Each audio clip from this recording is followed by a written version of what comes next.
Bienvenidos a Crímenes Nocturnos.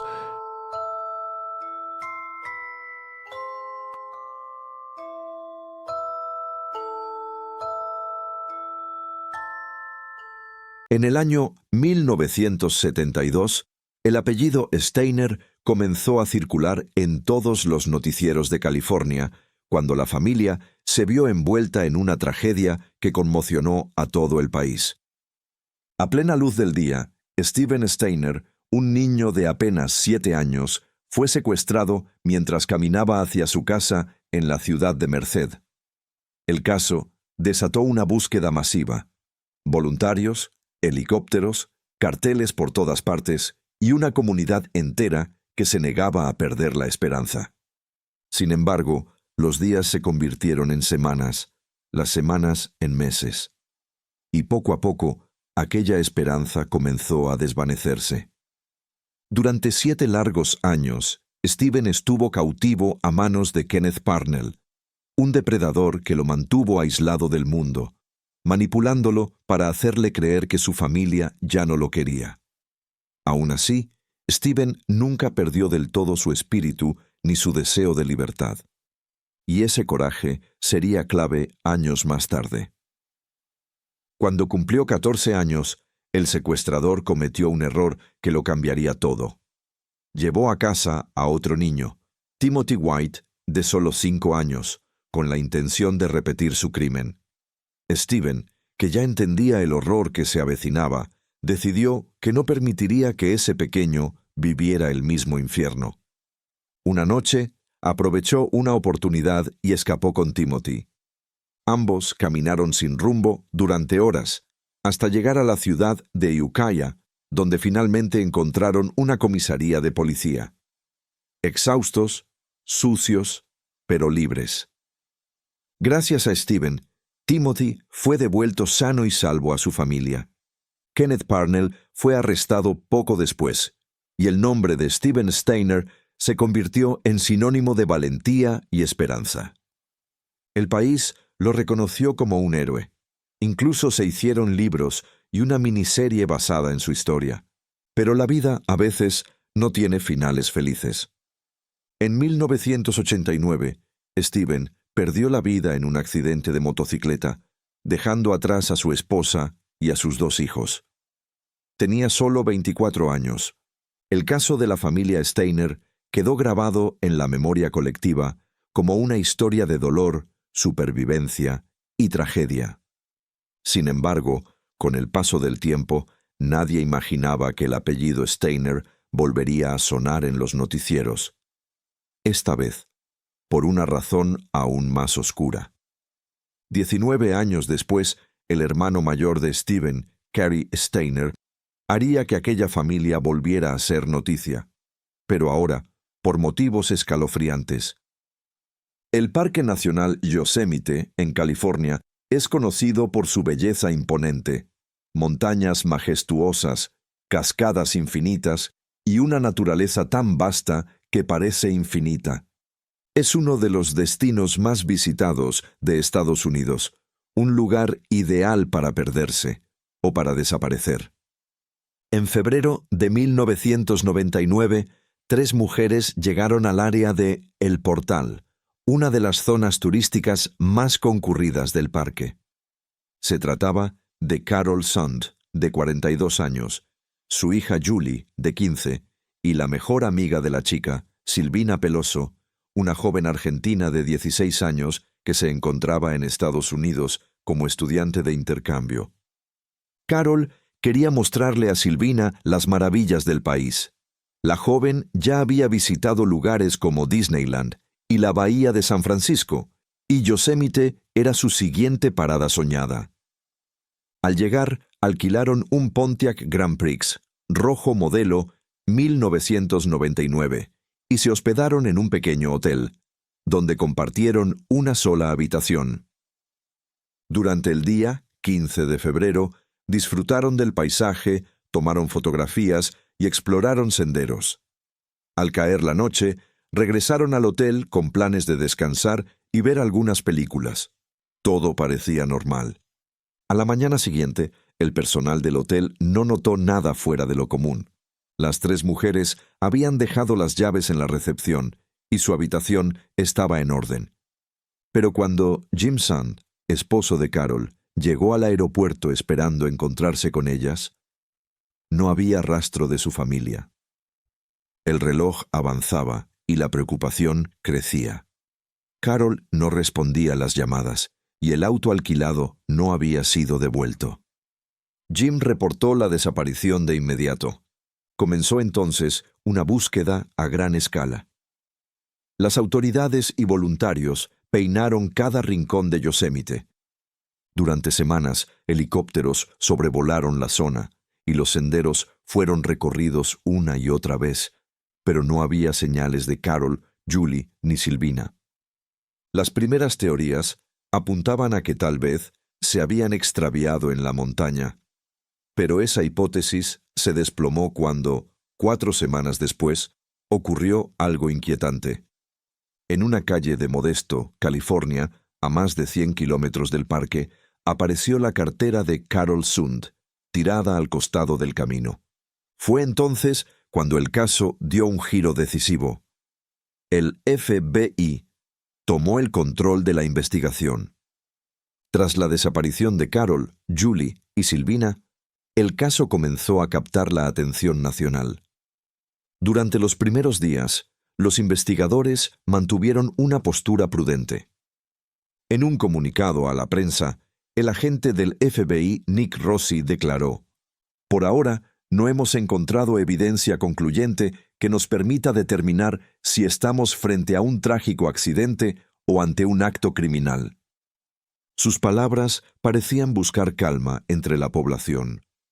Pero a medida que avanzaban las horas, el silencio se volvía más inquietante. El misterio crecía y la posibilidad de un crimen comenzaba a tomar fuerza. Poco después, otro agente del FBI, James Maddock, ofreció una nueva conferencia. Esta vez, su tono fue mucho más contundente. Según Maddock, todo apuntaba a que las 3 mujeres podrían haber sido víctimas de un acto violento.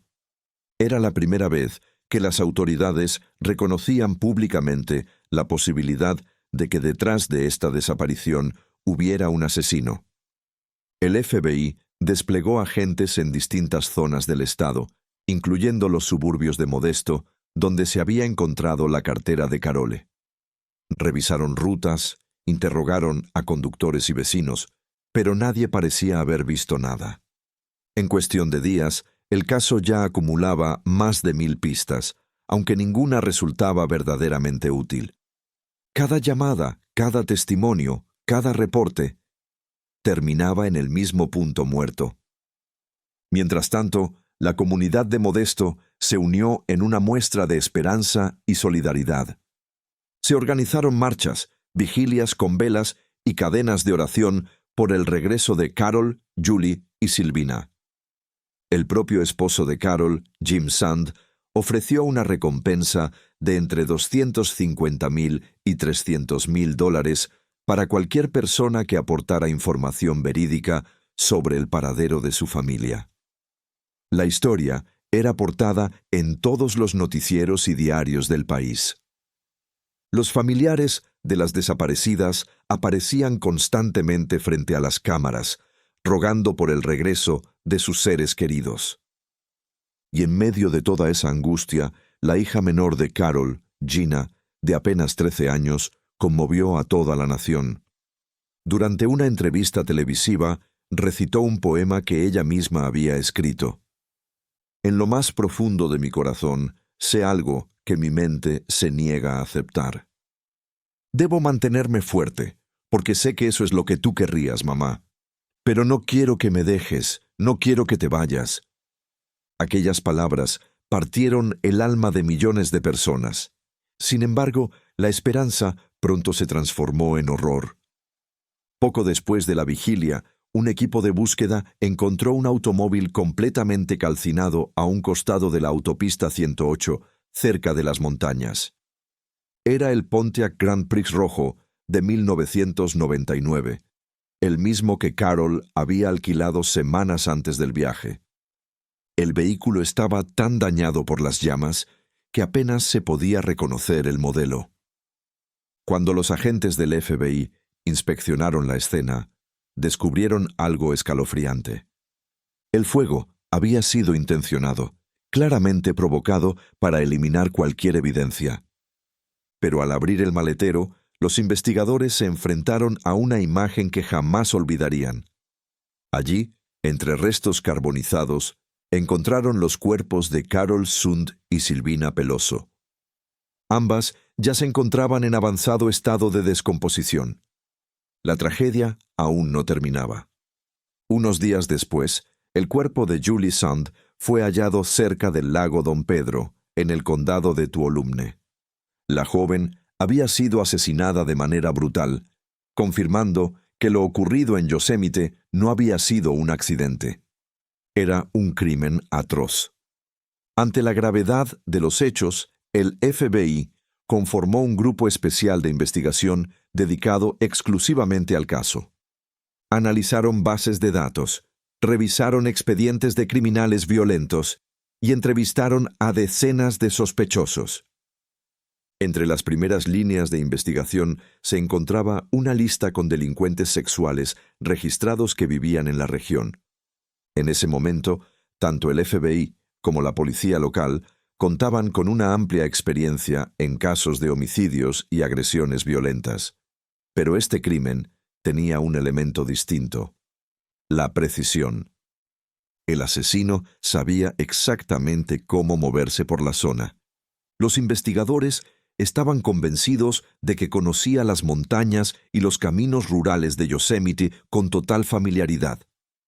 Sabía dónde esconder un vehículo sin ser visto y conocía lugares donde nadie se acercaría, ni siquiera por curiosidad. De hecho, los agentes señalaron que el coche había sido ocultado en una carretera secundaria, una zona conocida por los lugareños como un lugar donde la gente solía abandonar refrigeradores viejos, lavadoras y autos inservibles. Allí, un vehículo en mal estado no levantaría sospechas. Además, el aire del lugar solía oler a basura quemada, lo que disimuló perfectamente el olor del fuego del Pontiac.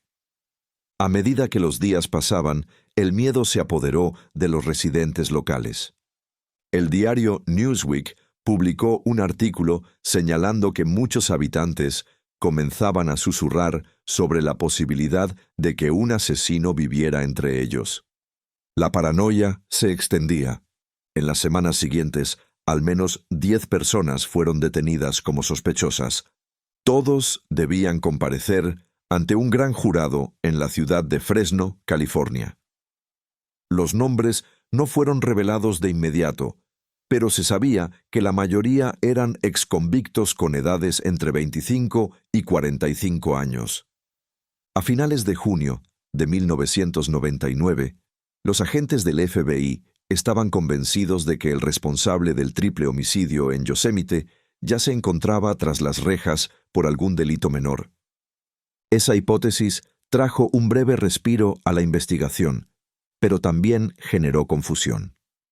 Los medios informaban cada vez menos del caso y, en apariencia, todo apuntaba a que el misterio se había enfriado. Hasta que algo completamente inesperado volvió a encender el terror. El 22 de julio de 1999, los guardaparques de Yosemite descubrieron una escena escalofriante cerca de una de las cabañas del lugar. El cuerpo de una joven mujer yacía entre los árboles. Se trataba de Joy Ruth Armstrong, de 26 años, empleada del parque. La noticia fue devastadora. Joy era muy querida por sus compañeros, una mujer alegre, apasionada por la naturaleza, los animales y su trabajo. Pero lo más estremecedor fue la forma en la que había sido hallada: decapitada. Su desaparición había sido reportada la noche anterior, cuando no llegó a reunirse con una amiga en Sausalito, California. Esa amiga, preocupada, dio aviso inmediato a las autoridades. Pocas horas después, los guardas del parque se toparon con la escena. La brutalidad del crimen generó indignación.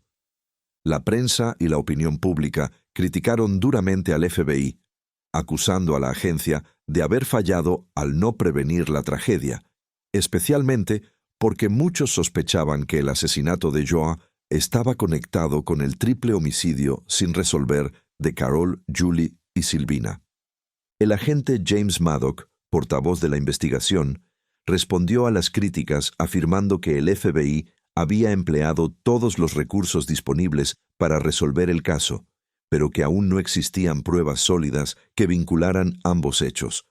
Aún así, la presión mediática crecía.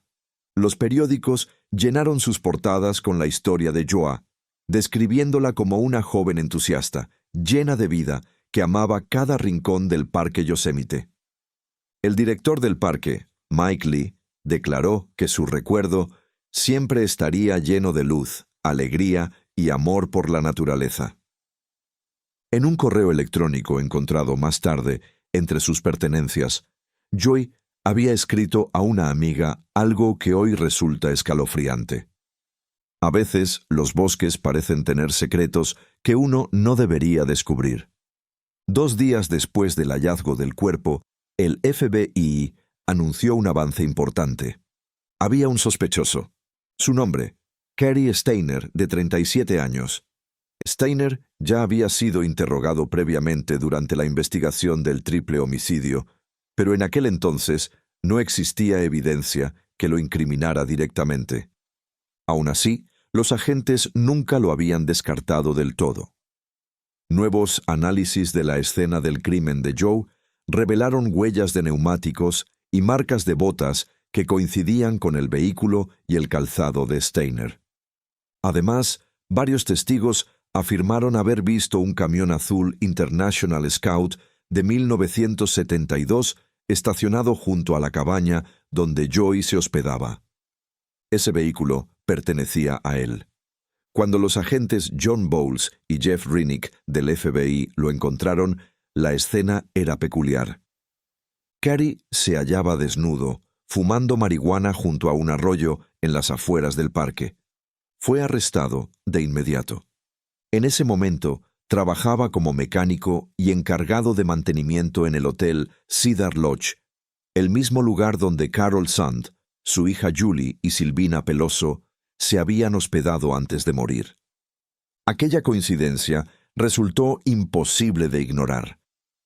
El FBI confiscó su camioneta y una bolsa que llevaba consigo, mientras registraban su apartamento en busca de más pruebas. En apenas 24 horas, los agentes reunieron evidencia suficiente para conectar a Cary Stayner con los 4 crímenes. Durante el interrogatorio ocurrió algo inesperado. Stayner, en un tono calmado pero perturbador, les ofreció a los agentes confesar todo, a cambio de material ilegal y de que le garantizaran cumplir su condena cerca de su familia. El FBI, por supuesto, rechazó el trato, pero para sorpresa de todos, Cary confesó de todas formas. Su relato fue tan espeluznante como detallado. Aseguró que había matado a Joy tras un intento de escape y que luego decidió decapitarla para evitar ser identificado. A medida que pasaban las horas, la magnitud de sus crímenes se hacía evidente. Días después, fue acusado formalmente de asesinato.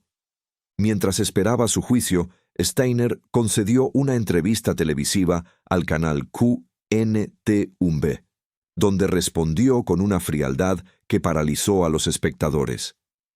Pero lo más impactante vino después. Los medios descubrieron que Cary era el hermano mayor de Steven Stayner, el niño secuestrado en 1972 que logró escapar y salvar a otro pequeño.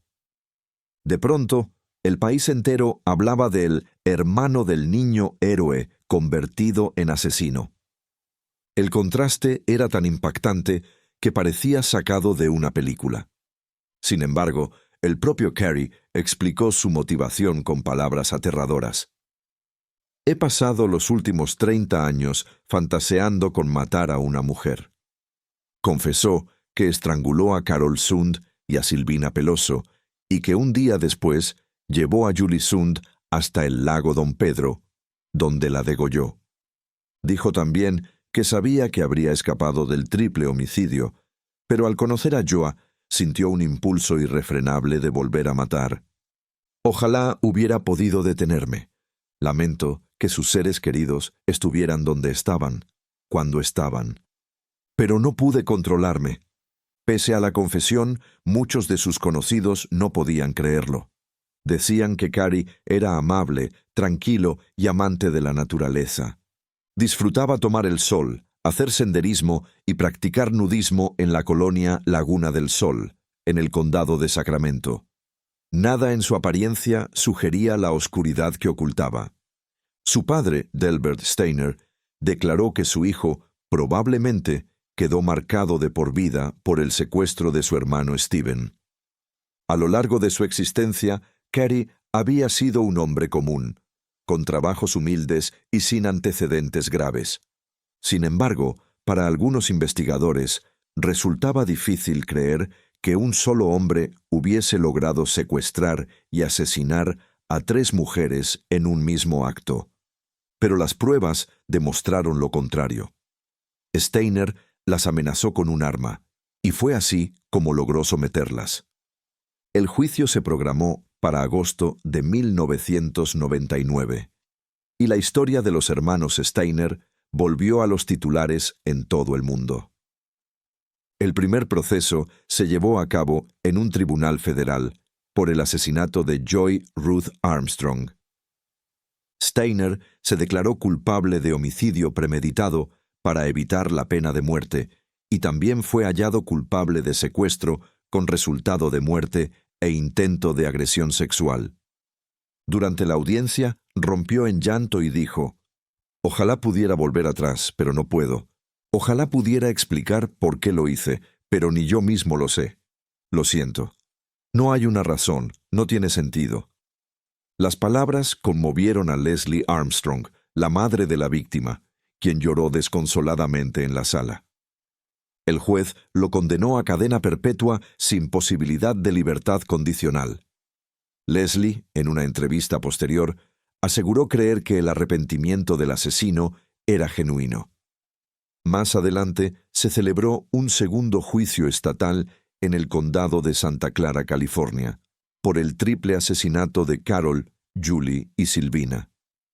La defensa intentó alegar demencia, argumentando que Cary sufría de trastorno obsesivo-compulsivo, autismo leve y parafilia. Pero la fiscalía presentó una grabación donde el propio Steiner relataba con detalle los asesinatos, especialmente el de Silvina Peloso, a quien había estrangulado en la bañera del hotel Cedar Lodge. Luego confesó haber abusado de Julie Sand antes de matarla. Describió cómo la llevó en brazos hasta un mirador solitario cerca del lago Don Pedro, y mientras el amanecer pintaba el cielo, le cortó la garganta diciendo que la amaba. El 27 de agosto de 2002, el jurado declaró a Cary Steiner culpable y mentalmente sano. Fue condenado por 3 cargos de asesinato en primer grado y sentenciado a pena de muerte. Hoy, con 61 años, el asesino del Parque Yosemite continúa en el corredor de la muerte de la prisión estatal de San Quintín, California. Sin embargo, debido a un fallo judicial de 2006 que suspendió las ejecuciones en el estado, su sentencia aún no ha sido ejecutada. A lo largo de esta historia, hemos visto cómo el destino de las víctimas se cruzó con la vida de un hombre marcado por un pasado trágico. Hemos recorrido los senderos de Yosemite, hemos sentido la tensión de cada descubrimiento y el miedo que se escondía tras cada sombra. Cary Steiner, el asesino del Parque Yosemite, no solo dejó un rastro de muerte, sino también un legado de preguntas sin respuesta, recordándonos que la oscuridad puede esconderse detrás de las personas más cercanas, incluso de aquellos que parecen inofensivos. Hoy, tras décadas de investigación, juicios y confesiones, queda claro que el mal puede surgir de los lugares más inesperados y que la justicia, aunque lenta, finalmente puede alcanzar a quienes cometen los crímenes más atroces. Pero más allá de la sentencia, lo que queda son las historias de las víctimas, sus sueños truncados y el dolor de sus familias, que nunca serán olvidados. Si algo nos deja este caso, es la certeza de que la vida puede cambiar en un instante y que la justicia, aunque imperfecta, sigue siendo nuestra herramienta más poderosa contra la oscuridad. Y así, con el peso de esta historia sobre nuestros hombros, los dejamos con una frase que define el horror y la reflexión que nos deja Cary Stayner. El asesino del Parque Yosemite sigue con vida únicamente por un fallo del sistema.